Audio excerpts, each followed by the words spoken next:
V září roku 1944. Evropa je stále zmítaná válkou, i když se spojenecké armády po vylodění v Normandii valí kupředu. Po úspěších ve Francii se zdá, že konec nacistického Německa je na dosah. Vysoko v generálním štábu se rodí plán, který má urychlit zhroucení Třetí říše. Ambiciózní a riskantní. Operace Market Garden. Jejím cílem je provést kombinovaný výsadek a pozemní útok, který prorazí hluboko do Holandska. Výsadkáři mají obsadit klíčové mosty přes velké řeky Maas, Waal a nakonec Rýn u Arnhemu. Po zajištění těchto mostů se má po úzkých silnicích přesunout britská 30. sborová armáda. Pokud by se vše podařilo, spojenci by obešli Siegfriedovu linii, dostali se přímo do srdce Německa a válku by mohli ukončit ještě do Vánoc. Právě zde přichází na scénu 101. výsadková divize Spojených států, která má za úkol obsadit několik mostů v okolí Eindhovenu a Sonu. Mezi jejími pluky stojí také 506. parašutistický pěší pluk, známý díky svému Easy Company.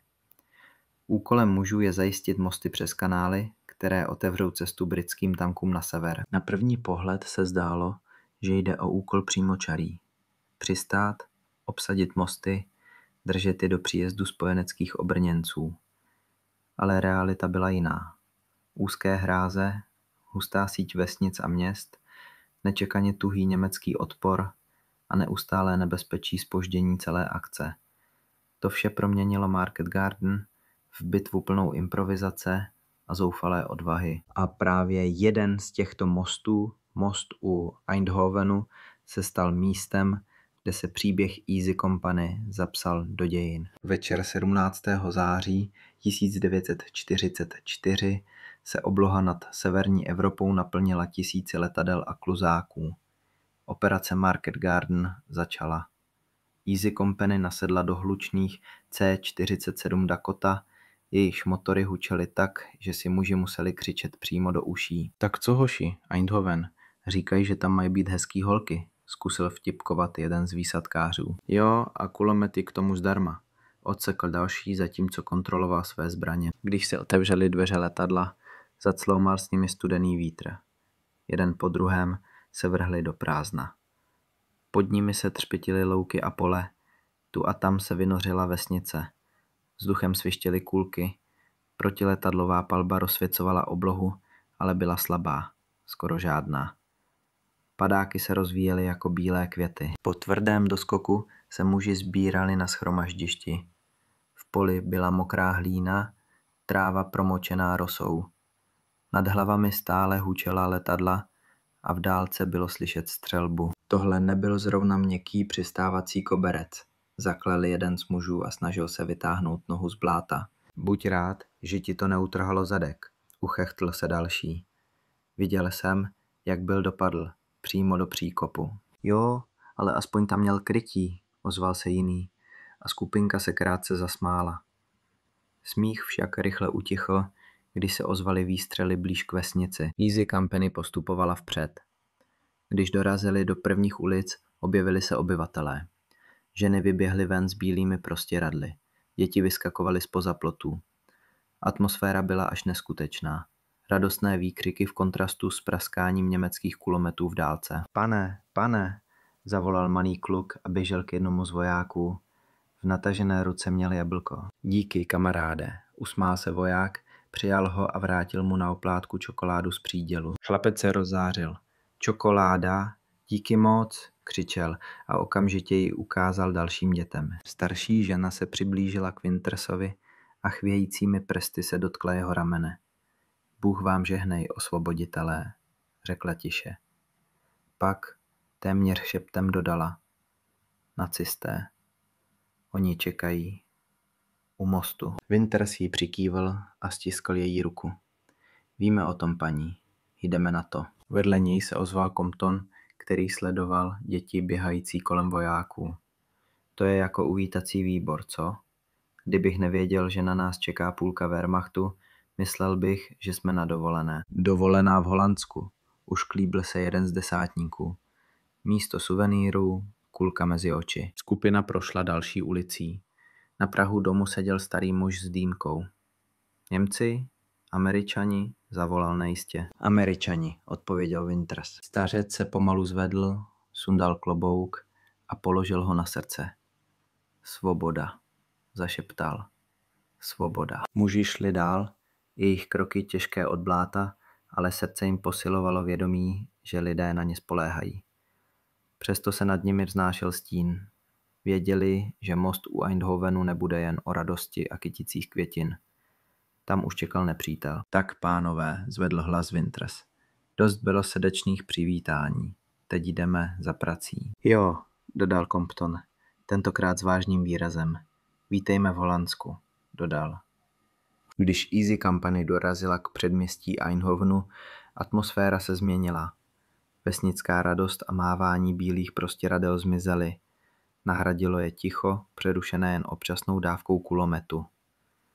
Na obzoru se tyčil cíl. Most přes kanál, který museli dobít a udržet, dokud se k ním neprorazí britská obrněná kolona. Winters zastavil rotu a rozložil muže podél silnice. Mapu měl roztaženou na kapotě opuštěného náklaďáku. Comptone, vezmeš druhou četu zprava, přikryjete most z boku. Liptone, tvoji hoši zůstanou v záloze. Já povedu zbytek přímo v Kret. Ano, pane, zaznělo krátce a odhodlaně. Němci nebyli hloupí. O mostě věděli. Kryli ho kulomety z bunkru na protějším břehu. Každý krok vpřed znamenal vystavit se palbě. Na 3, zavelel Winters. 1, 2, 3. Ozval se rachot bot a dunění výstřelů. Kulky se odrážely od kamenných zdí, kousky cihel létaly vzduchem. Jeden z vojáků se třikačil za zítku. Sakra, ty kulomety nás tu rozsekají, vykřikl. Drž hubu a střílej, zasyčel jeho kamarád, zatímco dávkou z M1 potlačoval nepřítele. V tu chvíli se mezi střelbou a křikem z nenadání objevil kluk, sotva 15letý. Na rameni měl připevněnou oranžovou vlajku, která blála, jak běžel. Přikrčil se u Wintersovy skupiny, dech měl přerývaný. Pozor, pozor, vykřikl. Přicházejí a na druhé straně mostu jsou 2 MG hnízda. Chvějící se rukou ukázal na mapu a nakreslil prstem křivku, kde se Němci stahovali. Winters na okamžik zaváhal. Pohled na hubeného kluka, který by spíš měl být doma s knihami než pod talbou, byl silný. Ale rychle se vzpamatoval. Díky, hochu. Vložil mu do dlaně čokoládovou tyčinku. Teď si tady sedni a nic nedělej. Chlapec přikývl, sevřel vajku a odběhl zpět do ruin. Kulky hvízdaly kolem, ale jako by ho chránila neviditelná ruka. Co to do prdele bylo? Vydechl Compton.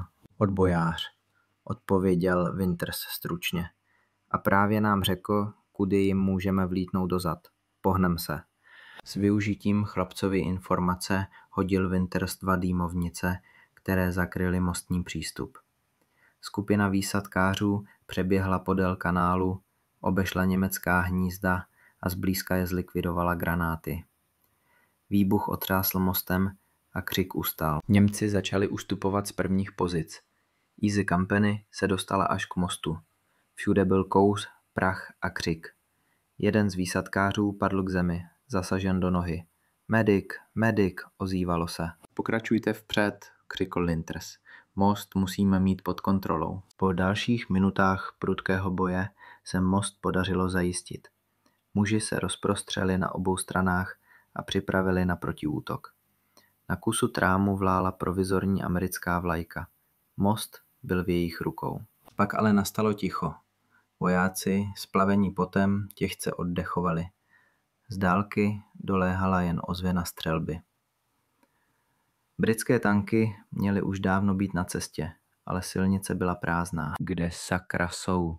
Procedil Compton a nervózně hleděl na sever. Měli tu být už před hodinou, odpověděl Lipton a znovu zkontroloval svou pušku. Pokud nepřijedou, budeme tu jako kachny na střelnici, přidal se další. Winters se podíval na most, pak na své muže. Vzpomněl si na pohled oranžové vlajky v rukou chlapce, který riskoval život. Nešlo jen o ocel a beton. Šlo o víru lidí, kteří doufali v konec okupace. Tak to je, pánové, řekl nakonec pevným hlasem. Most je náš. a udržíme ho, dokud tu nezůstaneme stát jen poslední. Vojáci mačky přikývli.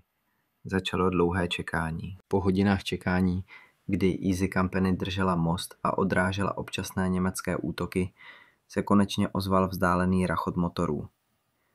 Nejdřív jen tiché hučení, pak dunění pásů. Na obzoru se objevily britské tanky Sherman a Cromwell. Za nimi pěchota. Lipton si odděchl a spadl do trávy. No konečně, už jsem myslel, že nás tu nechají schnít. Compton zakroutil hlavou. Vsadím se, že zabloudili někde u hospody. Když první tank přejel most, vyklonil se z poklopu britský důstojník s baretem. Dobrá práce, pánové. Drželi jste most skvěle. Jeden z výsadkářů na něj zavolal. Jo, skoro jsme tu umřeli. Skvěle. Další přidal. Hele, a co to zdržení? Čajová pauza? Tankista se usmál. Někdo musel zkontrolovat cestu. Nemůžeme přece běhat jako kovbojové. Compton si odplivl a zavolal zpět. Kovbojové nebo ne, aspoň jsme tu včas. Mužstvo se zasmálo. Bylo to napjaté, unavené, ale v té chvíli i trochu vítězné. Most stál, Eindhoven byl svobodný. Civilisté vycházeli do ulic, nesli oranžové prapory a vítali spojence.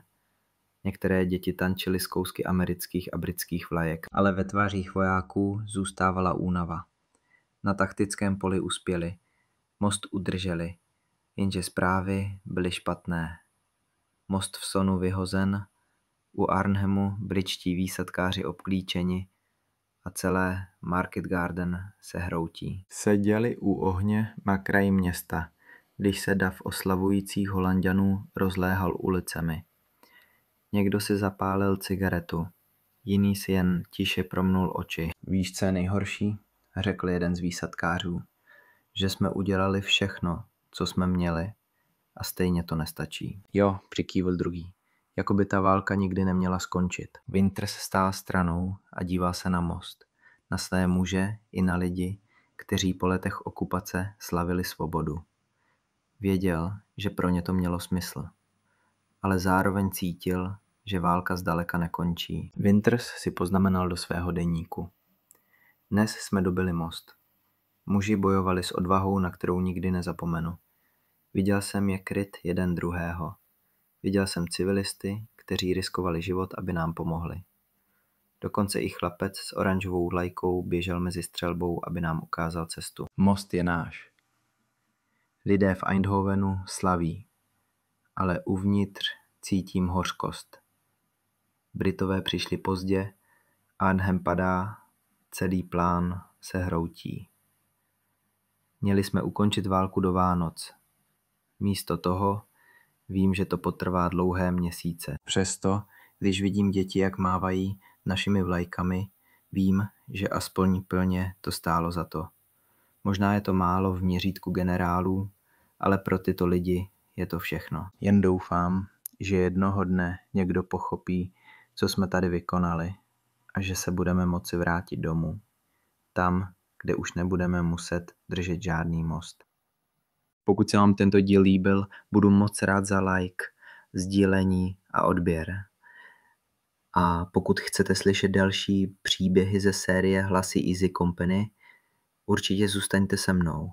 Brzy se vrátíme do dalších osudových okamžiků druhé světové války.